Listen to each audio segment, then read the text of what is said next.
Good morning, folks. My name is Pico Conway, and today I'm going to discuss about U.S. soccer. We just learned that U.S. head coach Gregg Berhalter has been fired, and some folks are saying that Klopp, former Liverpool coach, is bad to place him. But I want to talk about the soccer itself, U.S. soccer in Copa America. I'm not the kind of a soccer fan who always, I saw on the team, lost, during the tournament, and first thing we talking about, is to they remove the coach. I'm not that kind of a person, but I like to look at the performance of the coach, or the coach's performance. Berhalter's performance as a coach during this Copa America, in which America was eliminated in the first round, to me, it was entirely dissatisfactory. As somebody who follows soccer and follow U.S. soccer, I just think it was so disappointing. I know Tim Weir in the second game, it's a second game with Panama. The second game with Panama, I know Tim Weir made that played that foul and he was red carded. USA national team were not able to hold on to draw that game against Panama. Even if they had drew that game against Panama, I don't see how they would have gotten through Uruguay, because Uruguay is a very good team. Uruguay just lost in the semifinals to Colombia. Colombia were playing 10 against 11, and Uruguay lost that game 1-0 to Colombia. My own thing here is, if you look at the play, I know that Canada would have gone forward in U.S. because one thing I like to look at as a soccer player and somebody who has a coaching license when it comes to soccer, I like to look at ball possession, how you possess the ball. The United States men's national team was not able to possess the ball even for a minute.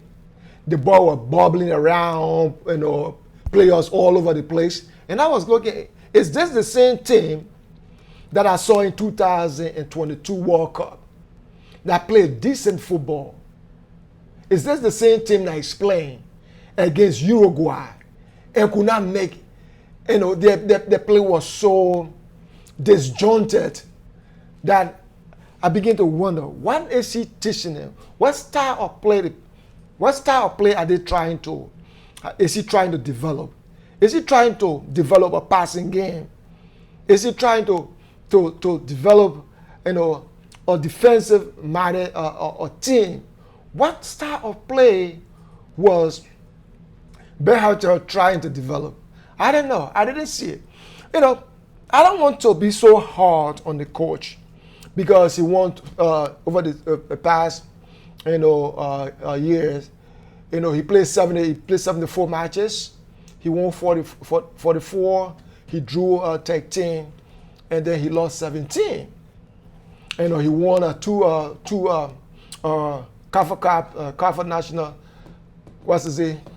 CONCACAF National Nations League winner twice in 2021 and 2024.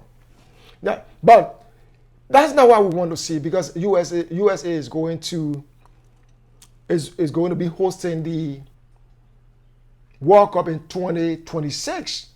One of the games are going to be played right next to me in Philadelphia, and I'm going to go to a soccer game. I'm going to go to a soccer game because the game is coming in the United States. I will have to go to a soccer game in Philadelphia or one of the states. I didn't want to be playing in Jersey. But when you're looking at the game, if you're looking at the game, you want to see how the team develop. I don't want to be all over the place, right? But if you're watching Colombia play Brazil, although that game was so physical, but you can see the passing football. You can see where those guys want to get with the football. Or if you watch the game between England and the Netherlands yesterday, you see how the two teams played the game. Passing football, when they get the ball, at least they hold on to the ball for some few seconds or to a minute, passing the football around. You don't have what I consider rush passes. You get the ball, you just kick it nowhere. You try to pass the ball so quick and the ball goes to nobody. Or you try to punt the ball downfield, long ball downfield. If you play long ball downfield, it's going to nobody. Or if you play long ball, it's always a contested shot. It's always a contested ball. That is why you always, as a coach or somebody who try to learn a game, one of the first things you got to try to do is the passing game. How to maintain possession. Because if you can't maintain possession, you will always chase the game. And the last 3 games that the United States played in Copa America, I think the United States was that's the worst I've seen the United States play in any soccer game. The game against Bolivia here they scored 2 goals and won again by 2 goals as you. But the game against Panama's supposed to win it. I think Panama was still going to win the game if the United States had even ended that game 11-11. I know Team Weah made that mistake, I think Team Weah was, I expected much of him. But, when the game, during the heat of the game, the game is moving, players, get, emotional and things happen. But with the kind of resources America has, the team should not be losing to Panama. But Panama's supposed to win because because the USA men's national team was not even playing the way they needed to play to win the game. Then what's off against Uruguay? Their passes were so disjointed. You don't even know what they try to do, what the team is really trying to do. And after that game, U.S. soccer fan, and soccer is growing. U.S. soccer fans are not the soccer fan of old. The soccer fans of today, they are holding their people accountable, and they call for the coach to go. As I said, I don't always like to be so hard on the coach. The players too should take responsibility. I expect Team Weah. Now he was not able to play, one of the best players. Pelosi. Sorry, the Pelosi, what's his name? And McKinney and you name the other rest of the players that play. Belligan and all of them need to take responsibility and play like they want to win the game. The game against Uruguay is a game that they needed to win by all costs. But they were playing the game as if they didn't need anything. They never needed anything in that game. Now, Berhalter has been dismissed. Is dismissed. And I'm hearing that the U.S. National Soccer Association have contacted Jurgen Klopp, former Liverpool manager, to come and take over the team.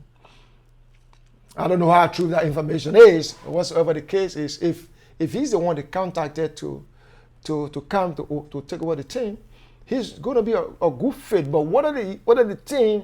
What do we get the players?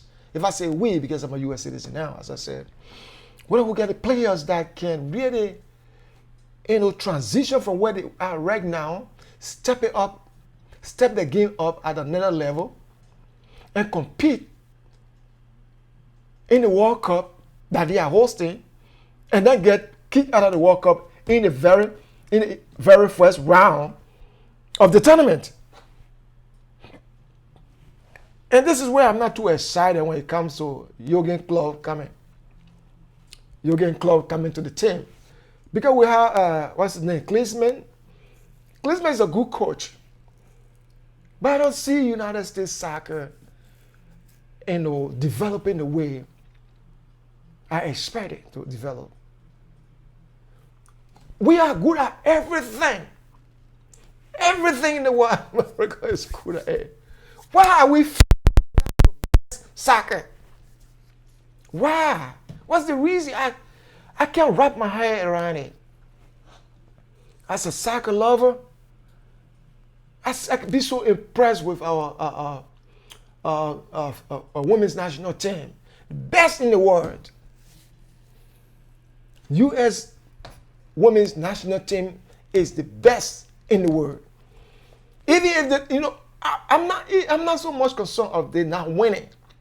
But when they play the game and you look at the way they play, the passes, you enjoy. If you're a soccer lover, even if you're not a soccer lover, you enjoy seeing how they move the football around, how they attack, when they need to attack to score goals, how when they're under pressure to win a game, they muster the kind of energy needed, the attacking resources they have in the team on the field to score goals and to get the results needed.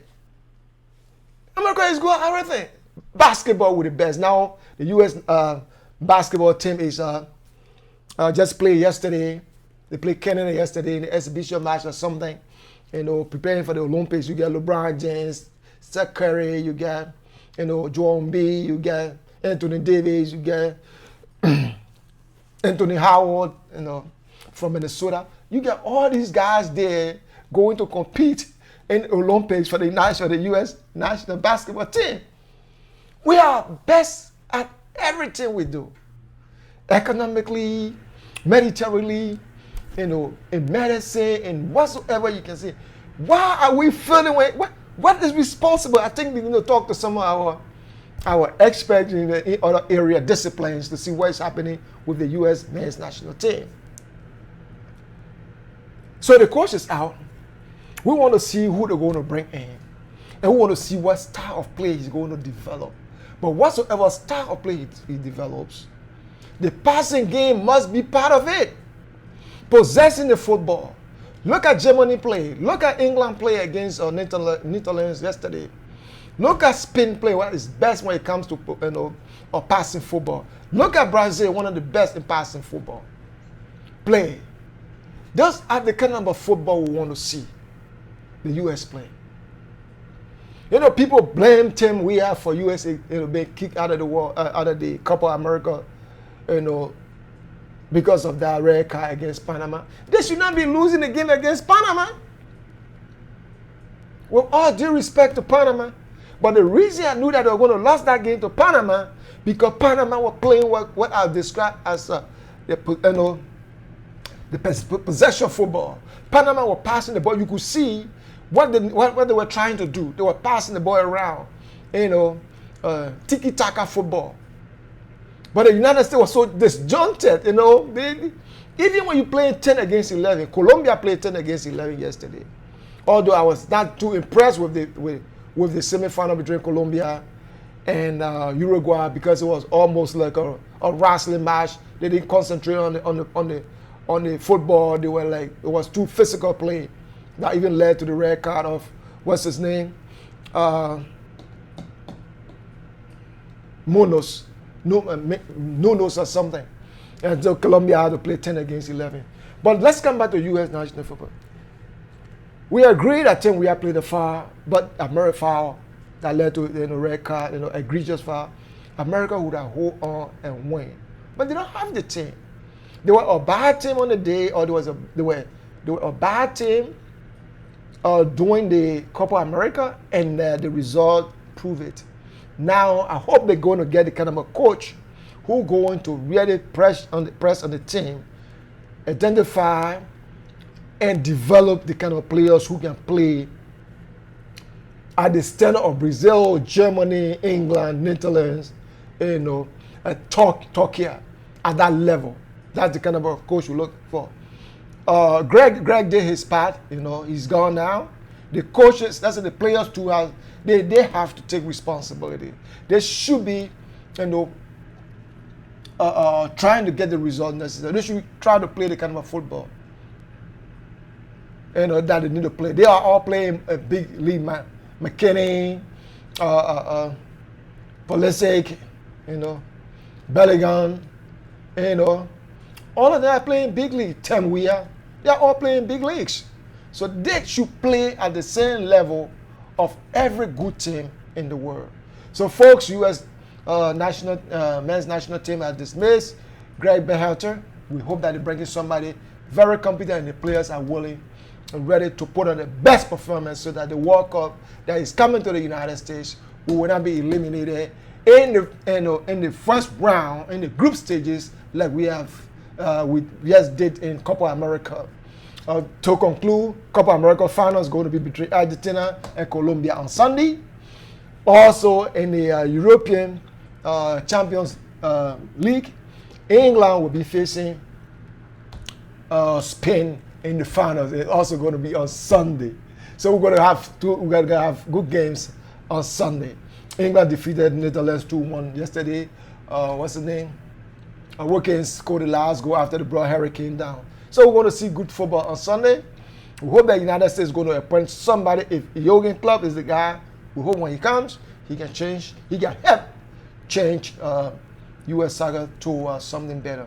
Folks, until next time, my name is Pico Conway. Please, if you're not subscribed to our channel, don't forget to hit that subscribe button. Also, like and share our video. Until next time, let the soccer passion continue to flow. Bye for now.